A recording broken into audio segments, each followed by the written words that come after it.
හෙලව් කොහොමද? ඔන්න ඉතින් ඊයේ මම තවත් රසම රස ඩිසර්ට් එකක් හැදුවා. ඉතින් මේක ඔයාලත් එක්ක ෂෙයා කරගන්න මම අරගෙන ආවා. මේක හරිම රස ක්‍රීමි ටේස්ට් එකක් තියෙන්නේ.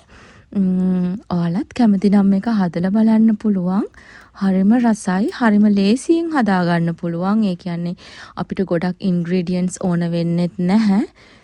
ඉතින් ඔය පේනවා වගේ හරිම රසට ඉක්මනින්ම වරදින්නේ නැතුව අපිට හදාගන්න පුළුවන් මේක. ඉතින් හදිස්සියවත් අපේ ගෙදරට අමුත් එක්කින වෙලාවට හරි අපිට මොනවා හරි විශේෂ අවස්ථාවකදී මේක අපිට හරිම ලේසියෙන් හදාගන්න පුළුවන් ඩිසර්ට් එකක්. මං හිතනවා හැමෝම මේ රෙසිපි එකට මේ පුඩින් එකට ආස වෙයි කියලා.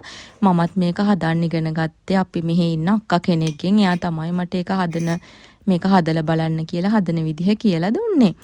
ඉතින් අද ඔයාලට පුළුවන් කැමති නම් ඒක හදලා රස බලන්න. ඉතින් මම ඔයාලට කියලා දෙන්නම් මේක කොහොමද හදන්නේ කියලා. ඉතින් එන්නකෝ අපි හදලා බලමු කොහොමද කරන්න කියලා. ඉස්සර වෙලම අපිට ඕනේ pineapple, gelatin and milk maid තමයි ඕන වෙන්නේ. අපි milk maid එක කඩලාම භාජනයකට දා ගන්නවා. ඒකට ඊට පස්සේ 4න් 3ක් වගේ කප් එකකින්ම වතුර දාගන්න.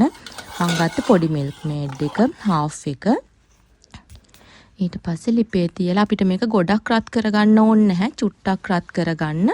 ඊට පස්සේ අර ජෙලටින් එකට වතුර තේ හැන්දක් එකමාරක් දෙකක් වගේ ජෙලටින් එක දිය කරගන්න උවමනා වෙන ප්‍රමාණයට දාලා ජෙලටින් එක දිය වෙන මට්ටමට විතරක් කිරියක රත් කරලා ජෙලටින් ටික දාගත්තාම ඇති. ඊට පස්සේ අපි අර පයිනැපල් ටින් එක ඕපන් කරලා අපිට මෙහෙ ගන්න තියෙනවා ස්ලයිස් පයිනැපල් ටින් එක. ඒක තමයි ගන්නෙ.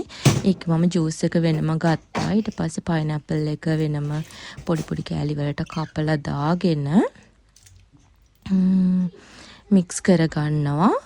මික්ස් කරගන්න ලොකුවට මික්ස් කරන්න දෙයක් නැහැ. ඊට පස්සේ ඒකට වැනිලා ටිකක් ඇඩ් කරගන්න. ඔයාලට කැමති නම් pinch of salt ඇඩ් කරගන්න පුළුවන්. ඊට පස්සේ Pyrex bowl එකට බටර් ටිකක් ගාලා මේ විදියට අපි හදාගත්තපු පුඩින් මික්ස්චර් එක මේ දාන්න තමයි තියෙන්නේ. දාගත්තට පස්සේ අපිට කිරි එක හොඳටම නිවෙන්න ඕනේ. එහෙම ඕනේ නැහැ. චුට්ටක් පොඩ්ඩක් රස්නේ තිබුණාට කමක් නැහැ. ඊට පස්සේ මම නම් උඩින් අර රේසින්ස් ටිකක් තිබිලා දාගත්තා. මේ ටික දාලා පැය කිහිපයක් ෆ්‍රිජ් එකේ තියාගන්න තමයි තියෙන්නේ. මම නම් ඕවර්නයිට් තිබ්බා.